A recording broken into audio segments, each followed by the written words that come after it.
Yo, I want to talk deeply on Garen. So this item is generally the thing you want to get after the E-buffs in the winning matchups.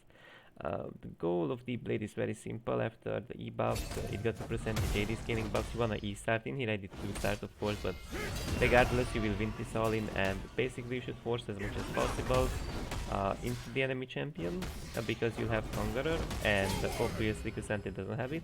Then here if I was mechanically a little bit better, I could ban Flash Basic, that would kill him with Last Stand and Conqueror. I just underestimated my basic attack damage, and basically I didn't get the kill because I didn't run Ignite as well. I went TP, but this is what like usually Deep Blade allows you to do, to have more potent all-ins, but you also gotta be a bit more careful how do you play around your own passive and W, and you gotta be quite good at sidestepping Cassandra's Qs, of course, because otherwise you may drop your passive more often, and if you don't utilize W correctly, obviously the matchup is just gonna be harder if you play very badly, so it's not the most noob friendly type of thing. Here is like obviously like another example of me using D-Blade. Basically same thing, but in here I did not forget Ignite. We have D-Blade of course, we have E-Start, not Q-Start. Q-Start does less, and because we do have more face mobility than he does, we'll be able to deal actually a quite nice amount of damage to Kusante with E-Start because it ramps up our Conqueror. It actually penetrates the enemy champion's armor, and notably Kusante also does less damage of his Q trade because it scales with armor, right? So it also reduces his damage. So we see the trade is much better right now, but mainly is way better like in this type of audience, right? And as much as possible you should force, just because like you don't want a basic, you want a basic at the end, because the tricky thing about Garen is if you basic attack, your basic attack has like a very shitty wind up early on, that's the truth. It just has like a shitty wind up.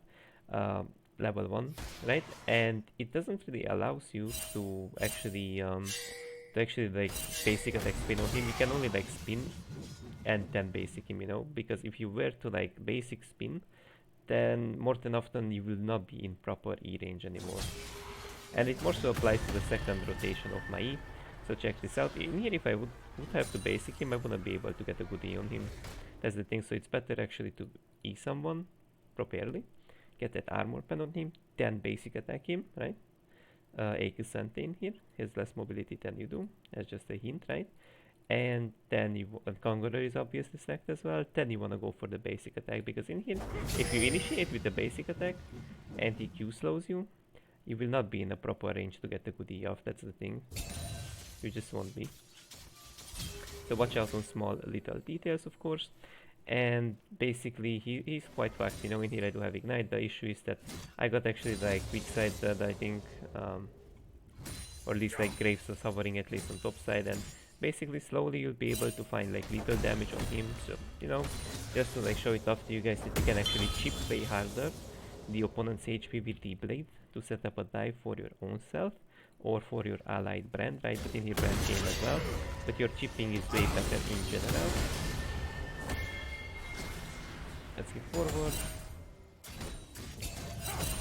And in here soon we will dive in with Brand, of course, so this is what it is. You get slowly dive for overstaying, of course, right? But as much as possible you should like force those basics, force those few trades, because now the dive comes in, and because we had deep blade, his HP was significantly lower than usually it should be, right? Because every amount of AD counts. So look at QAD ratio, right? QAD ratio is very high, right? And so in here we got a really good all in all, right? And we killed him. Now that's it for now, guys. Remember, don't permago, especially in the easiest possible matchups. Don't permago D-shield for no reason. Just be a bit better mechanically. Just space a little better. Just know your all-in angles a little bit better. It's not noob friendly, I would say. It's not noob friendly, but it's something you can like limit test a little bit for yourself if you're a bit more experienced, I would say. Or you can just do it to have a new like experience, right? Like have a new feeling of the champion. So that's it for now, guys. Have a nice day.